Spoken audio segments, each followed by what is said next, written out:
I'm sitting in the glass-walled conference room, watching Marvin Shaw present my designs to our biggest retailer. Every sketch, every stitch placement, every color choice mine. He stands there in his expensive suit, hands moving confidently as he explains his vision for the spring collection. My stomach twists into knots. The retailer from Nordstrom leans forward, clearly impressed. Marvin, this is brilliant work. The detailing here is exceptional. She points to a sleeve design I stayed up until 3 a.m. perfecting last week. Marvin smiles like he created it in his sleep. HR Director Tanya Wells sits beside him, nodding approvingly. She catches my eye for a second, and I see nothing, no acknowledgement, no guilt. Just a blank professional smile. Then the retailer touches a collar design on the board. I love this asymmetric detail. It's so fresh. My heart stops. That's the mistake I always make in first drafts, an asymmetric collar I fix in version 2. I never showed Marvin the corrected version. His confident smile falters. Just for a second, his eyes dart to me. He recovers quickly, but I saw it. He's presenting my rough draft. He doesn't even know it's wrong. The meeting ends with handshakes and promises. As everyone files out, Marvin approaches me. His hand lands on my shoulder, heavy and possessive. Great teamwork, Claire. You're really learning how to execute a vision. I can't speak. My throat feels like someone's choking me. Learning? I designed every single piece he just claimed. My hands start shaking, so I shove them into my pockets. Keep it up, he adds, voice dripping with false encouragement. Maybe next season you'll be ready to present your own concepts. The irony burns like acid. I walk back to my desk on autopilot. My sketchbook sits exactly where I left it, filled with the original drawings. Each page dated, each revision numbered. Proof right there in ink and paper. I open my laptop, trying to calm down. An email notification pops up from Tanya. Marvin will be presenting our concept boards for the fall pitch next week. Please have them ready by Friday. My blood runs cold. Not the team's boards. Not our boards. Your boards. They're not even hiding it anymore.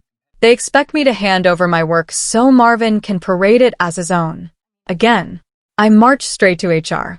My evidence folder is thick, printed sketches with my initials, dated drafts, revision notes in my handwriting. I lay it all on Tanya's polished desk.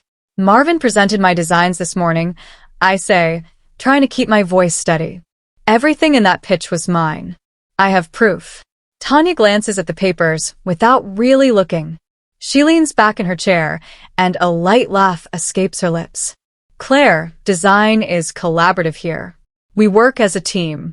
If you want individual credit, you need to be louder in meetings. I tried to speak up. Marvin talked over me. Then speak louder, she interrupts. Look, you're talented, but this company values team players. Making accusations against your creative director? She shakes her head slowly. That's not a good look. Movement catches my eye. Marvin stands in the doorway, arms crossed, that same smug smile plastered on his face. He heard everything. Tanya notices him, and her expression softens. Marvin, we were just discussing team dynamics, she says sweetly. He nods. Claire's still learning the ropes. It takes time. His eyes lock on mine, a clear warning. Tanya straightens her papers. Making accusations can damage your future here, Claire. Think carefully about what you're saying. I stumble back to my cubicle, humiliated. A coworker named Bailey catches me in the hallway. She glances around nervously before whispering. He did it to me too. 2 years ago. HR shut me down the same way. My heart pounds. What happened? I complained about Marvin taking credit for my capsule collection. Tanya told me I was being territorial. 3 months later, I was demoted. Bailey's hands tremble slightly. I didn't have proof like you do. But even if I did, they protect him, not us. Another designer, Omar, appears from the break room. He overhears us and nods grimly. Marvin's untouchable. He brings in big clients. HR doesn't care how he does it. I feel sick. This isn't just about me. It's a pattern. A system designed to protect Marvin while crushing anyone who challenges him. That evening, I open my archived work folders to organize my evidence. My chest tightens. Entire folders are empty. Not deleted. The folders exist, but the files inside are gone. Whole seasons of designs vanished. Someone had access to my computer. Someone moved my work deliberately. Then my email pings. Unauthorized access detected on your account 3 weeks ago. IT noticed. But nobody told me until now. The missing files haunt me all night. I barely sleep. First thing Tuesday morning, I dig through every backup drive I have. The spring collection from 2 years ago, gone. The summer accessories line, gone. My award-winning coat designs, gone. Not deleted. Moved. Someone systematically removed my proof while leaving the empty folders behind, making it look like I never saved anything. I checked the access logs on our shared drive. My login credentials were used to move files at 11 p.m. on dates I wasn't even in the building. Someone else had my password. My hands shake as I screenshot everything. The timestamps, the file movements, the suspicious access patterns. This isn't accidental. Marvin didn't just steal credit, he's been erasing me. My phone buzzes. An automated alert from IT. Unusual login activity detected. Please contact IT immediately. I run to the IT department, my heart racing. This is proof. Someone will have to listen now. They can't ignore unauthorized access. They can't explain this away as collaboration. But as I push through the IT door, a sinking feeling hits me. Will they actually help? Or are they part of the system protecting Marvin too? The IT tech, a young guy named Felix, pulls up my account logs. His face goes pale as he scrolls. Yeah, someone definitely accessed your files remotely. Multiple times. He clicks through screens, then glances toward his supervisor's office nervously. Can you tell who? I ask. He hesitates. I need to run a deeper trace, but he lowers his voice. Look, just change your password. That should solve it. That's it? Someone stole my files and I just changed my password. Felix won't meet my eyes. I'm supposed to log this and report it, but my boss said. He stops himself, realizing he said too much. Said what? Nothing. Just change your password. His tone is final, dismissive. Someone told him to keep quiet. I can see it in the way he avoids my gaze. I turn to leave, defeated. As I reach the door, Felix quickly stands and walks past me. His hand brushes mine, and I feel paper. A small note, folded tight. I wait until I'm outside to open it. 3 words in cramped handwriting. Check printer logs. My pulse quickens. Felix is risking something to help me. The printer logs. Why would that matter? Unless someone printed my designs when I wasn't around. I access the printer database through the company portal.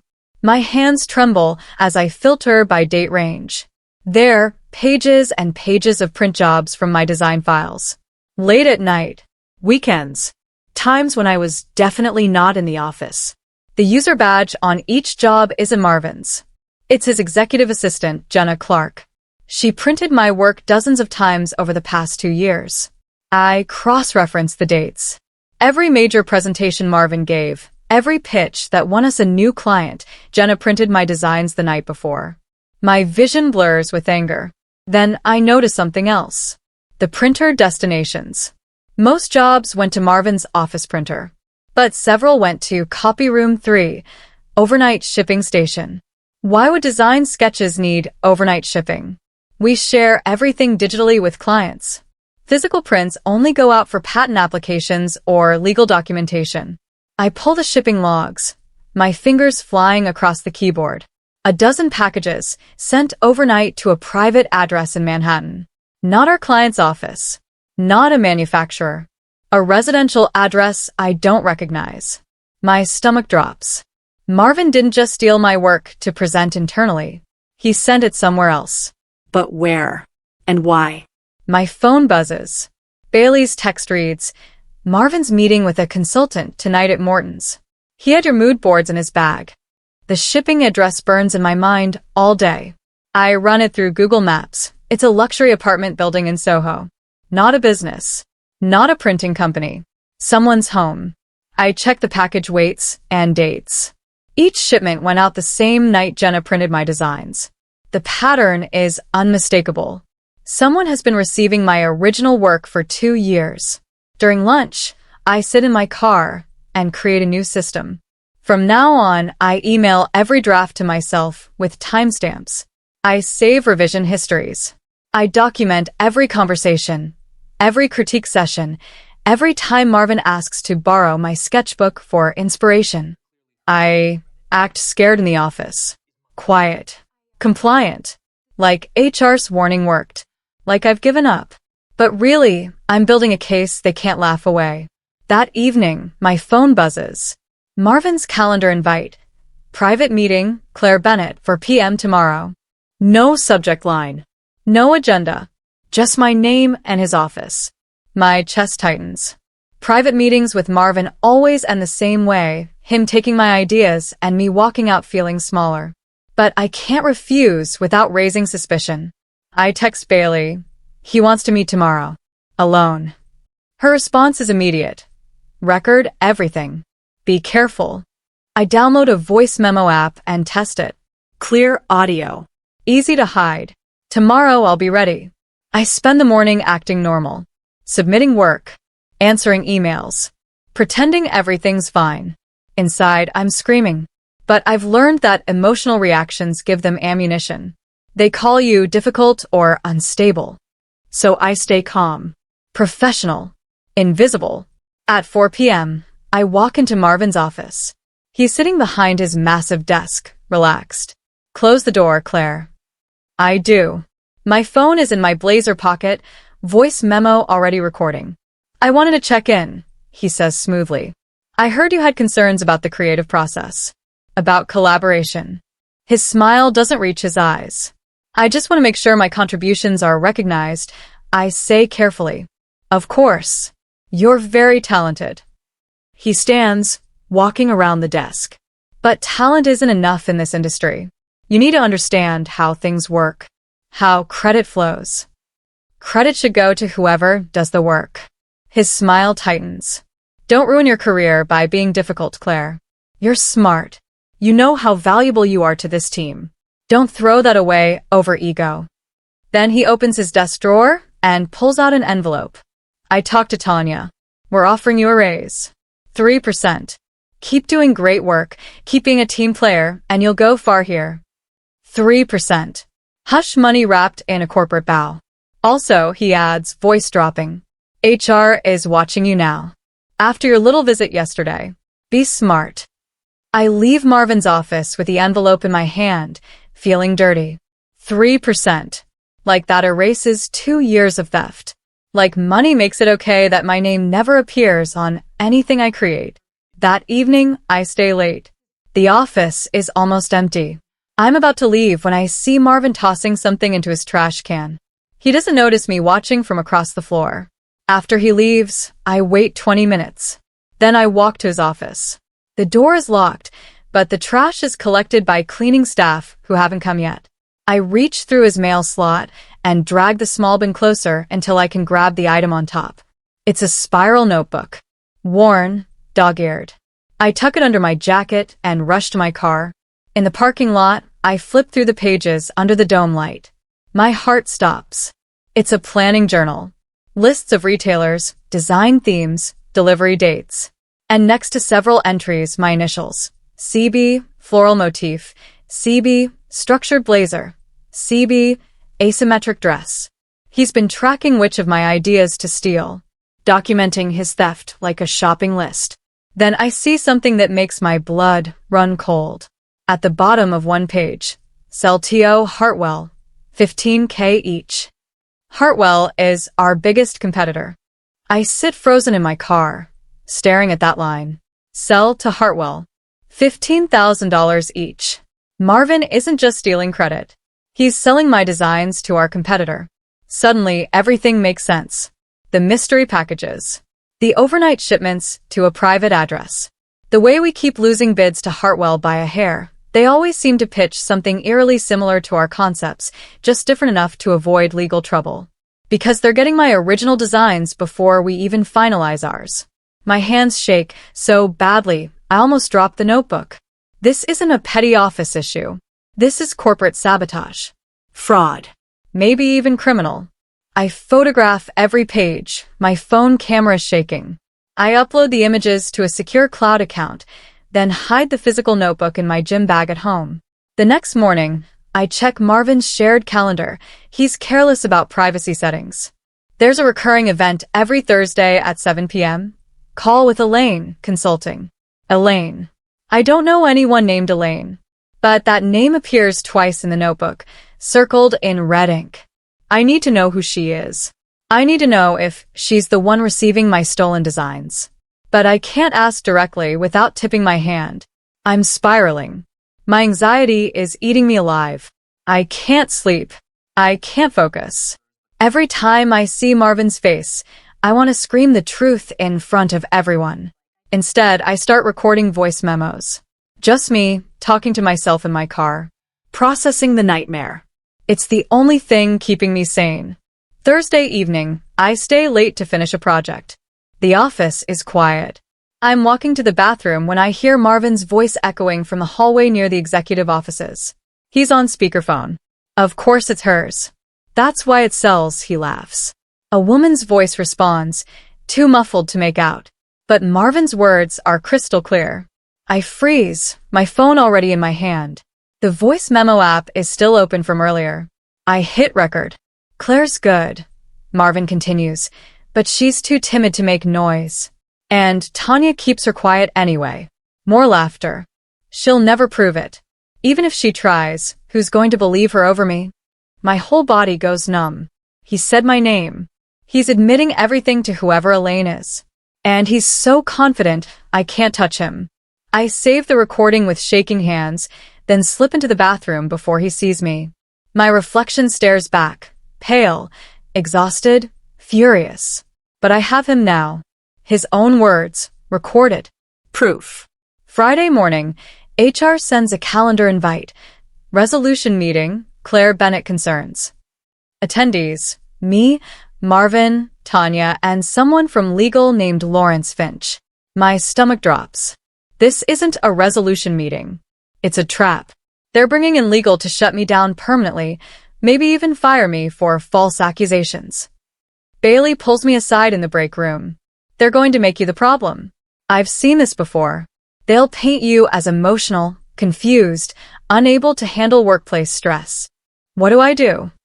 Document everything. And maybe talk to a lawyer yourself. That weekend, I barely leave my apartment. I organize every piece of evidence. The printer logs, the shipping records, the notebook photos, the recording. I create a timeline showing 2 years of systematic theft. Monday arrives too fast. I walk into that conference room with my phone in my pocket, the recording queued up. Marvin sits relaxed, confident. Tanya has her professional smile locked in place. Lawrence from legal looks bored, like this is a waste of his time. Claire, Tanya begins, we're concerned about your recent behavior. Your allegations against Marvin are serious and unfounded. We need to address this before it affects team morale. Marvin sighs. Claire's under a lot of pressure. I think she's imagining slights that don't exist.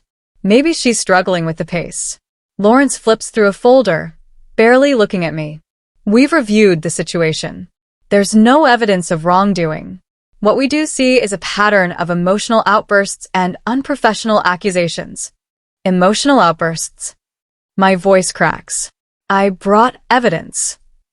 Sketches aren't evidence of theft, Tanya interrupts. They're part of a collaborative process. You're taking this too personally. Marvin leans forward, voice soft and concerned. Claire, you're talented. But you're not ready for the spotlight yet. That's okay. Keep learning, keep growing. Stop trying to force recognition you haven't earned. My face burns with humiliation. They're gaslighting me in real time, rewriting reality to protect him. Lawrence closes the folder. We're placing you on a performance improvement plan. 30 days to demonstrate you can be a productive team member without creating conflict. A PIP. The corporate kiss of death. They're building a case to fire me. Tanya slides the paperwork across the table. Sign here. My hand hovers over the pen. This is it. The moment where I either give up or fight back. Bailey's warning echoes in my mind. They're making you the problem. I look at their smug faces. And I make a decision. I set the pen down. Before I sign anything, I need you to hear something. Tanya's smile tightens. Claire, this isn't. Just 1 minute, I interrupt. My hands are shaking, but my voice is steady. I pull out my phone. Marvin laughs, actually laughs. What are you doing? Defending myself. I find the recording from Thursday night. I recorded this in the office hallway. Accidentally. I was making a voice memo for myself and caught a conversation. Lawrence sits up straighter. Recorded? Just listen. I press play. Marvin's voice fills the room. Of course it's hers. That's why it sells. The woman's muffled response. Then, Claire's good, but she's too timid to make noise. And Tanya keeps her quiet anyway. She'll never prove it. The silence in the room is deafening. Tanya's face goes white. Lawrence's bored expression vanishes, replaced by sharp attention. Marvin stands up, so fast his chair tips backward. That's edited, he stammers. She's trying to frame me. This is a setup. It's time-stamped, I say quietly. Thursday, 7:14 p.m. You are on speakerphone in the executive hallway. Lawrence extends his hand. I need that phone. No. My voice is firmer than I've ever heard it. This is my property. But I'm happy to send the file to legal through official channels. Marvin's face turns red. If you share that recording, you'll never work in this industry again. I'll make sure of it. Lawrence holds up a hand, silencing Marvin. Everyone stop talking. He looks at me, expression unreadable. Ms. Bennett, that recording needs to be submitted for review. Properly. Through official channels. Tanya jumps in, voice tight. We need to verify its authenticity. Audio can be manipulated. I'm aware. Lawrence cuts her off. He's no longer bored. He's calculating. This meeting is over. Everyone return to your workstations. I'll be in touch. As we file out, Marvin grabs my arm in the hallway. His grip is too tight. You just destroyed your career. I yank free. Don't touch me. You think one recording changes anything? You're nobody, Claire. I built this department. Me. Not you. Bailey appears, phone out. She said don't touch her, Marvin. She's filming. He drops his hand and storms away. My whole body is shaking. Bailey hugs me tight. You did it. You actually did it. But 2 hours later, I'm proven wrong. Lawrence calls me to HR. Tanya is there, arms crossed. Claire, we're placing you on immediate suspension pending investigation. Suspension? I'm the victim. You recorded a private conversation without consent, Tanya says coldly. That's a violation of company policy and potentially illegal. We need time to assess the situation. They escort me out like a criminal. Security watches as I pack my desk. Coworkers stare. I see Marvin through his glass office window, on the phone, pacing. He looks furious but not worried. Because they're protecting him. Again. I brought proof, and they're punishing me for it. Bailey walks me to my car, crying. This is insane. You had evidence. They don't care about evidence. They care about protecting their creative director. My voice is hollow. As I drive away, I see Jenna, Marvin's assistant, in the parking lot. She's carrying a box to her car. A box that looks exactly like the ones from our archive room. The ones that hold old design folders. My folders. My missing work. I pull over and watch through my rearview mirror. Jenna loads the box into her trunk, glancing around nervously. Then she drives away quickly. They're destroying evidence. And Jenna is helping them. My phone rings. Unknown number. I almost don't answer. Claire? It's Jenna. Her voice is shaking. I need to talk to you. Tonight. I can't do this anymore. My heart pounds. Do what? Please. Not on the phone. Coffee shop on 5th, 8 p.m. Come alone. She hangs up before I can respond. I arrive at the coffee shop early, choosing a table in the back. My mind races. Is this a trap? Is Jenna setting me up for Marvin? She walks in at exactly 8, looking terrified. Dark circles under her eyes. Hands shaking as she sits down. "I'm sorry," she blurts out. "I'm so sorry for everything." "What are you talking about?" Jenna pulls out her phone, voice cracking. "Marvin's been making me ship your designs to his girlfriend for 2 years. Every time you created something good, he'd tell me to print it and overnight it to Elaine. I didn't know why at first. I thought it was legitimate consulting work." My chest tightens. Elaine. She works at Hartwell. She's their lead buyer. Jenna's eyes fill with tears. "Marvin's been selling your work to them. That's why we keep losing bids.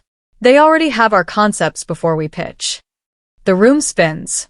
It's worse than I thought. Corporate espionage. Fraud on a massive scale. "Why are you telling me this now?" "Because they're trying to destroy you. And I can't watch it happen anymore." She slides her phone across the table. I forwarded myself copies of the emails before they could delete them. Marvin's instructions, the shipping confirmations, everything.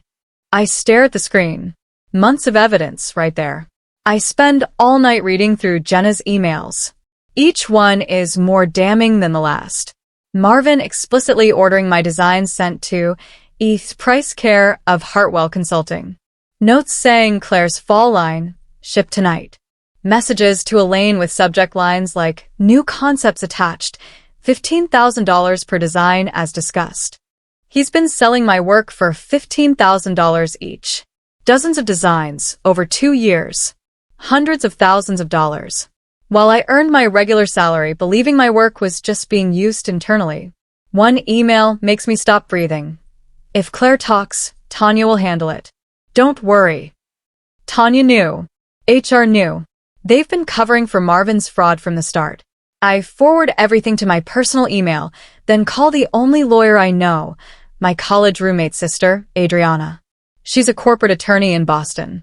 "Claire, this is serious," she says after I explain. "This isn't just workplace theft. This is fraud, corporate espionage. You need to go to the board, not HR." The board? HR works for the company, which means protecting executives. The board works for shareholders. They care about liability. And this is massive liability. She helps me draft a formal complaint, not to Tanya, to the board of directors and outside counsel. We attach the recording, the emails, the shipping logs, the notebook photos. Everything. We send it at midnight. My hand hovers over the button for 5 minutes before I finally press send. No going back now. The next morning, my phone rings at 7 a.m. unknown number. "Ms. Bennett? This is Harold Brennan. I'm on the company board of directors. I received your complaint last night." His voice is grave. "We need to meet. Today." This is extremely serious. 2 hours later, I'm sitting in a conference room at their law firm, not the office. Harold is there with 2 other board members and outside counsel. They look grim. "Walk us through everything," Harold says. I do, start to finish. Every detail. They take notes, ask questions, review my evidence with sharp eyes. Finally, Harold leans back. This isn't the first time Marvin's name has surfaced in problematic contexts. We've had whispers, small complaints that HR dismissed, but nothing concrete. He taps my folder. Until now. What happens next? I ask. We investigate. Properly. And if your allegations hold up, and frankly, this evidence is damning, there will be consequences. I leave that meeting feeling lighter than I have in months. Finally, someone with power is listening. But that afternoon, everything falls apart. A rumor spreads through the industry. Claire Bennett stole designs from an independent artist and is facing legal action. It's a lie. A complete fabrication. But it's everywhere, whispered in group chats, posted vaguely on design forums. Marvin's final dirty move.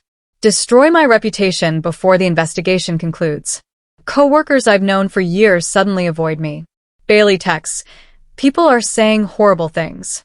Where is this coming from? I know exactly where. Marvin is burning my credibility to the ground. If I'm seen as a thief, nobody will believe I'm actually the victim. My phone rings. It's the Nordstrom retailer from the original pitch meeting. Claire, I'm confused. I'm hearing rumors about you that don't match what I know. Can we talk? We meet for coffee. Her name is Simone, and she's direct. Did you steal those designs Marvin presented? No. I created them. He stole them from me. Simone studies my face for a long moment. I believe you. Why? Because when I asked Marvin technical questions about the construction of that sleeve design, he couldn't answer. He said his team handled the details. But you? You explained every seam, every fabric choice perfectly when I asked you after the meeting. My heart races. Would you be willing to provide a statement to that effect? I'd be willing to do more than that. Simone pulls out her tablet. I have meeting notes, time-stamped, showing Marvin couldn't answer basic questions about his own designs. But you could. She emails them to me right there. Another piece of evidence from an external witness with no reason to lie. That evening, the board contacts me again. We're calling an emergency executive meeting. Marvin is required to attend. So is Tanya. We'd like you available as well. The meeting is scheduled for Friday morning. I barely sleep Thursday night. What if Marvin talks his way out of this?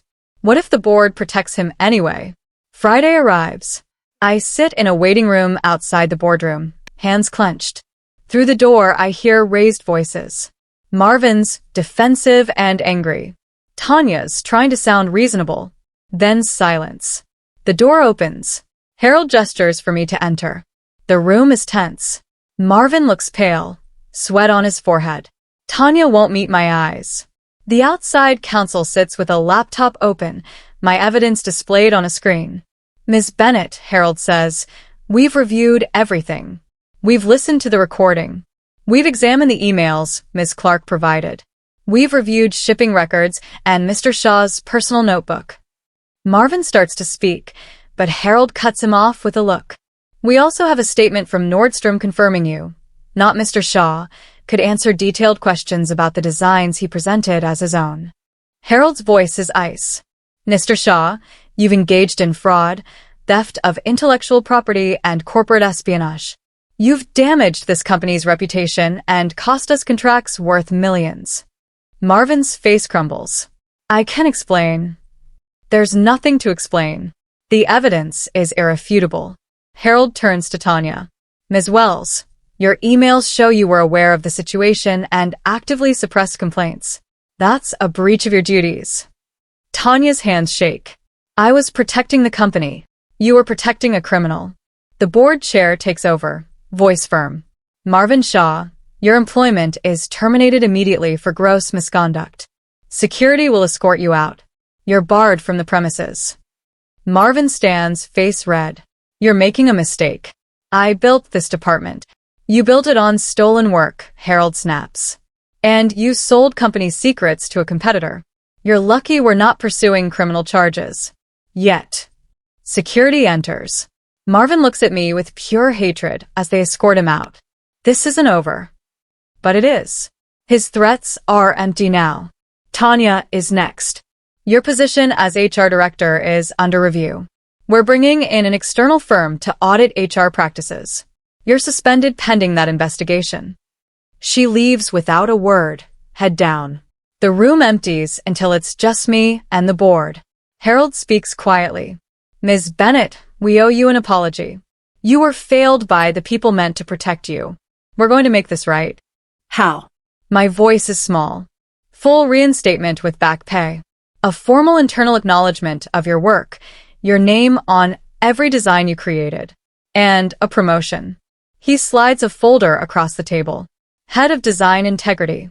You'd report directly to the board, creating systems to ensure no employee is ever erased again. I open the folder, scanning the job description. Real power. Real protection. A chance to change things. But something stops me. I look up at Harold. I appreciate this. I really do. But I don't want to stay in the department Marvin poisoned. I don't want to work where Tanya still has influence, even suspended. Harold nods slowly. What would you want instead? Head of Design Integrity, yes. But I want autonomy. My own team. Authority to investigate complaints across all departments, not just mine. And I want the power to go directly to the board without HR filtering me. The board members exchange glances.